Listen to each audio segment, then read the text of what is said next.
Welcome to Fox Soul's Black Report, your daily source for Black news, views, and opinions. Happy Monday. Today is August 22nd, and I'm Mimi Brown. I'm Demi Lobo, and on today's report, months after a gunman took innocent lives in Buffalo, New York, the Biden administration announcing the United We Stand Summit to fight hate-related violence. Meanwhile, in Florida, a judge says Governor Ron DeSantis' Stop the Woke Act is unconstitutional. The act was created to ban the teaching of critical race theory in public schools. Then, a real estate appraiser in Maryland is being sued for racial discrimination. That lawsuit was filed by a couple who feels their house was undervalued by more than $300,000 while trying to sell. Plus, a pastor is apologizing for calling his congregation poor in a video that has now gone viral. And we have millennial matchmaking expert here today to help the dating lives of millennials who are struggling to find love. We have all of that and so much more. This is our voice and our truth. So let's talk about it.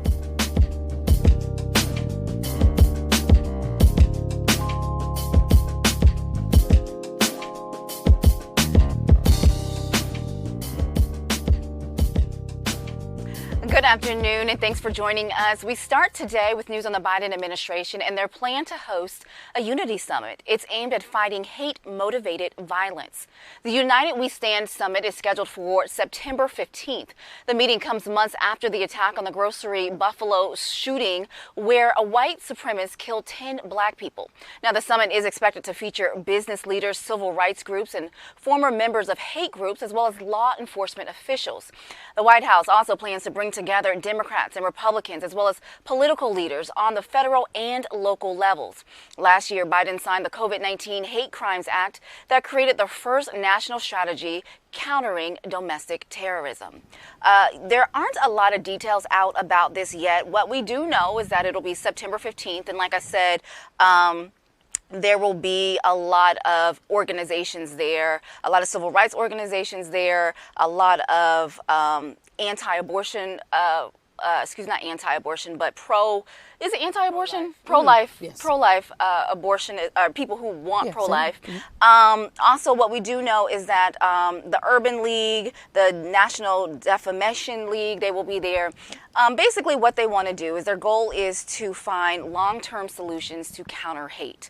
So, this is a great thing. I know that the Biden administration has been working a really long time on this. And so as the details come out, they say that they will let us know. But a lot of faith leaders, a lot of people who want to basically stop the hate, stop domestic terrorism in the United States. I believe it was the CEO of the League of Urban Latino American Citizenship who said that there's a lot of civilized countries who don't have the same type of problems that we have in the United States. And so what they want to do is they want to make sure and to see how we can all come together and make sure that we stop the violence, basically.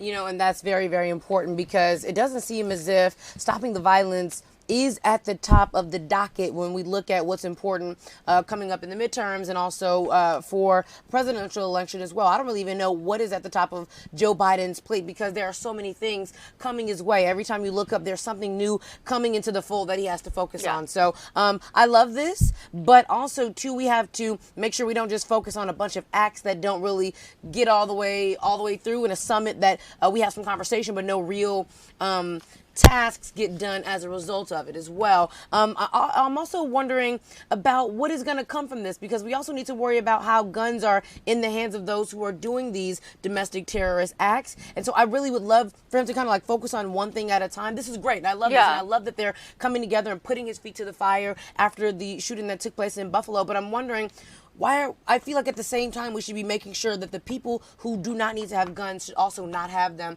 at the same time, because we could do a bunch of acts, a bunch of summits, a bunch of laws, but at the end of the day, the guns are still getting in the hands of the wrong people. Yeah, I think what you're saying is needs to be some actionable items coming from this summit. Let's not just sit around and talk about it. Let's be about it. And so hopefully, once this happens, September 15th, we'll see something come whether it's a new law, whether it's, just something that local, state, and government officials, federal laws, something will come from this. And then, to answer your question, Demi, we'll be able to move forward with some action instead of just talking. Exactly, and feel comfortable, like you said, like moving forward, that something is really happening. Because, again, we just sit around, and then at the end of the day, no real action comes from it. So we'll definitely keep our soulmates updated on that. Senate Majority Leader Mitch McConnell says the GOP's chances of taking the Senate are being hurt by weak candidates. Last week, McConnell said the Republicans may want to tamp down expectations they have for the midterm elections. Struggling candidates like Herschel Walker, who is running behind Raphael Warnock in the Georgia Senate race, have GOP leaders like McConnell worried they don't retake the Senate. McConnell says that his party has a better chance at capturing the House of Representatives. There's probably a greater likelihood the House flips than the Senate. Candidate quality has a lot to do with the outcome. Prospects for Republican Senate candidates at this point of the campaign are not good. Wisconsin Lieutenant Governor Mandela Barnes leads Senator Ron Johnson. Now, a recent poll by Fox News also shows GOP candidates in Arizona and Pennsylvania running behind their Democratic rivals. Now, this is really good because one thing that we've always, I know I'll speak for myself here, is that I always felt like the Democrats kind of struggle a little bit with their talking points. So this is good that we're doing something right now. I'm not sure what it is, because I know Joe Biden's ranking went up recently, so I'm not sure exactly what he's doing. But I think that when he does well, the whole party does well. And when Herschel Walker does bad, his party does bad too, So it's also good that their candidates aren't that great right now. It's kind of helping us out, as we see in the story here. Absolutely, Demi. So, he mentioned Pennsylvania, so that's where Dr. Oz is running. We're all familiar with Dr. Oz. And in Arizona is Blake Masters.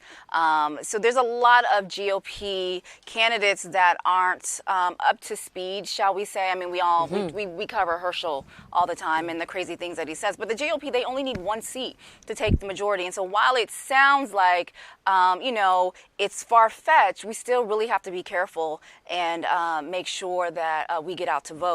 One of the things, though, that Mitch McConnell, he's right to be concerned with, because as of June 1st, the GOP had a 60% chance in winning the majority back. Now, as of today, this morning, that number stands at 37%. Wow. So there's a lot. That's a big gap. That's not even in the margin for error. And I think a lot of that has to do, too, with what we're seeing with the Supreme Court and abortion rights and things like that. So, it should be interesting. But I like this for us, because usually we see that turnover during the midterm elections. But if Democrats can keep the Senate, then we can get some more stuff done. Absolutely. I think, too, abortion is every woman across the world. It doesn't matter what party you are, can be affected by having the need to go get an abortion. And so seeing how Republicans are handling that, I think that was one thing, like you said, too, as well as the weak candidates. I'm sorry, not the weak candidates, as well as Donald Trump starting to go down and looks like he might finally go to jail. When people in the party start doing bad, the Republicans, it's kind of like people start, I don't want to be a part of that. You don't want to be a part of that at all. So then you start jumping parties. So all the things that the Republicans are doing bad, keep doing it, because it's looking good for us, and hopefully we can see this all the way through. Yeah, for sure. And the other thing that comes to mind when you said that is that midterm elections with the abortion at the very center. But I think a lot of people are also realizing that if they will overturn Roe v. Wade, there goes contraceptives and gay marriage and things like that. And so I think a lot of people are really waking up and really understanding now that they have to pay attention. Exactly, because a lot of these affect every woman across the board, regardless of your party. Absolutely. All right, a Georgia judge is refusing to block a section of a state election law that bans handing out food and water to voters standing in line. The rule is part of an election overhaul passed by Georgia Republicans last year. The ruling means the provision will remain in effect for the November midterm elections. Now, voting rights groups, they filed a lawsuit to fight the law. Activists say Republicans are doing everything they can to make it difficult for black voters to cast their vote.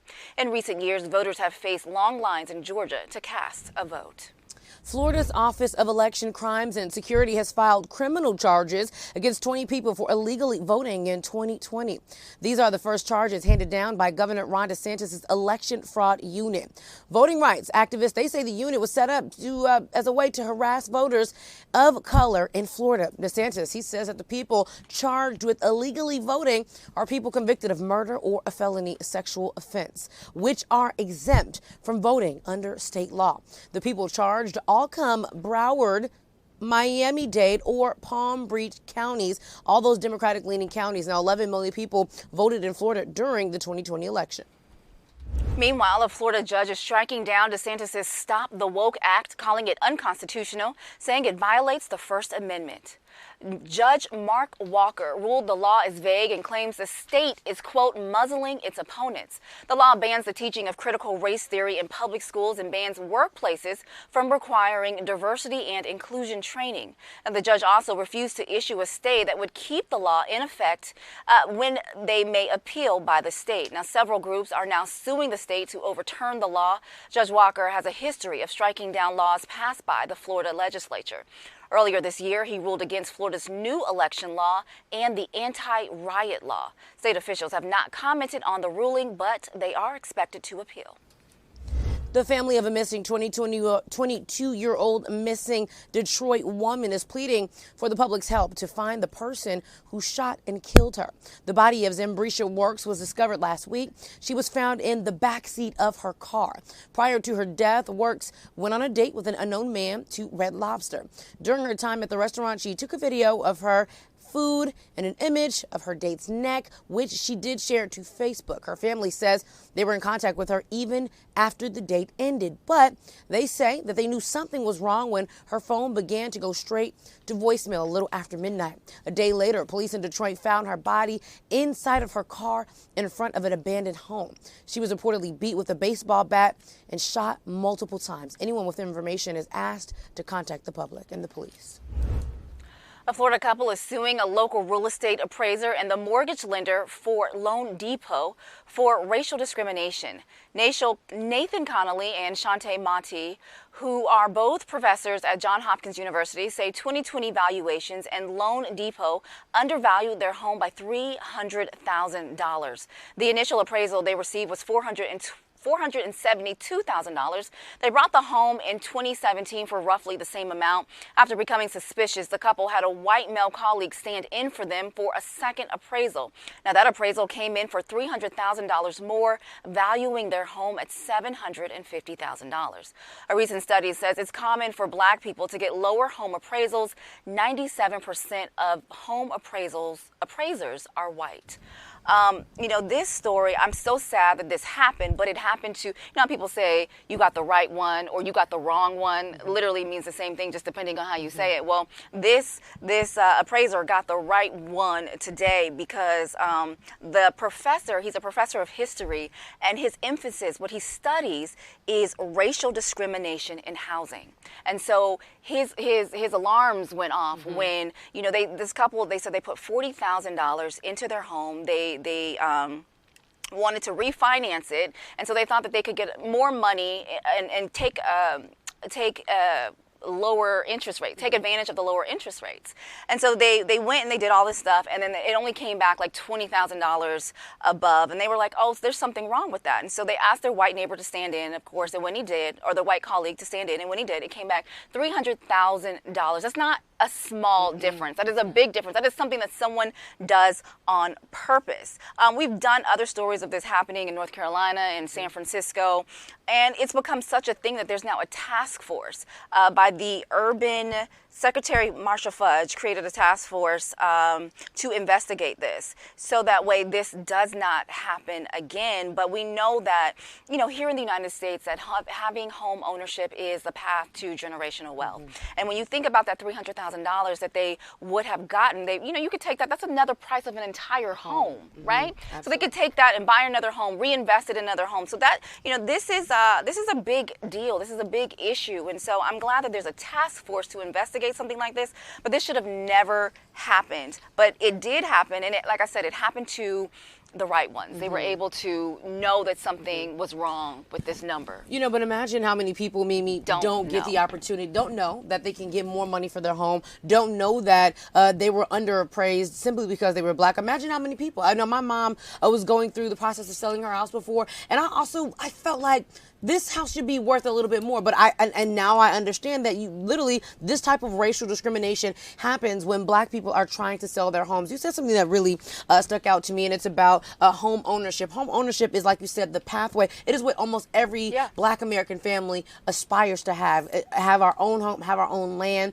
And so that's why I was not a big fan of the reparations movements, because it didn't set us up for success. You still have to get a loan and stuff like that. Besides the one in Illinois, and the one in Illinois, at least they did want to give you a loan towards your home to help more African Americans get a house and have a home ownership. But a lot of these movements, there's nobody really helping us to have as a black American family to have home ownership these days. And I really hate that this family was taken advantage of, but I am happy that the person that was able to make sure that their home was appraised for the right amount was on the job and get that taken care of for them. Yeah, and so now, they have this lawsuit and they're suing, and I hope that they get every bit of what they're suing for. We don't know what they're suing for, but, it's just very important. So the other thing that I really, really wanted to point out, too, is that 97% of all home appraisers are white. It is a field that we are underrepresented in. So if you are into real estate or anything like that, that's an angle that you should look into, because we need more black home appraisers so that we can kind of keep this from happening. Representation, for sure. A viral video of a police shooting in Denver back in July is enraging people online. This is body camera footage that shows the scene of Denver cops opening fire on Jordan Waddy. Now, we can see him raising his hands after throwing what turns out to be a gun on the ground. Waddy is shot by the officer and others multiple times. This man isn't the only person struck. Innocent bystanders are also hit by the gunfire. This man, he survived the shooting and has been charged with possession of a weapon by a previous offender. Cops do say they went to the scene for a report of a man punching someone. 6 people were injured. None of them had life-threatening injuries. Denver's district attorney, Beth McCann, says that she will open an investigation into the police shooting. I think the most important part here, that he did have his hands up. He did want to throw his gun on the ground in order to let them know, hey, I am carrying a weapon. I'm putting it on the ground. It seems like in this video, this black man was doing everything that he was supposed to do, and still landed him with gunshots inside of his body. But not only that, innocent bystanders. We talk a lot about those that have taken video of a scene, and they're the ones that can save the situation and let the world know what really happened. Here's people on the side that also got struck. And so I'm happy that, we can talk about this man, but something really needs to be talked about the police officers that struck those innocent people. And I know that some lawsuits are going to come as a result of that. Oh, for sure. For sure. I mean, listen, whether he was in the right or wrong, we're not here to debate that. But what happened is when he dropped his weapon, he put his hands up. So police are then supposed to react to that. They're not supposed to still shoot. And then it looked like they were at a crowded restaurant or bar. It was at nighttime. There were other innocent people, as you said, Demi, that got shot. So there's definitely a lot happening here. And we know that there's going to be some lawsuits coming from this. For sure. You're absolutely right.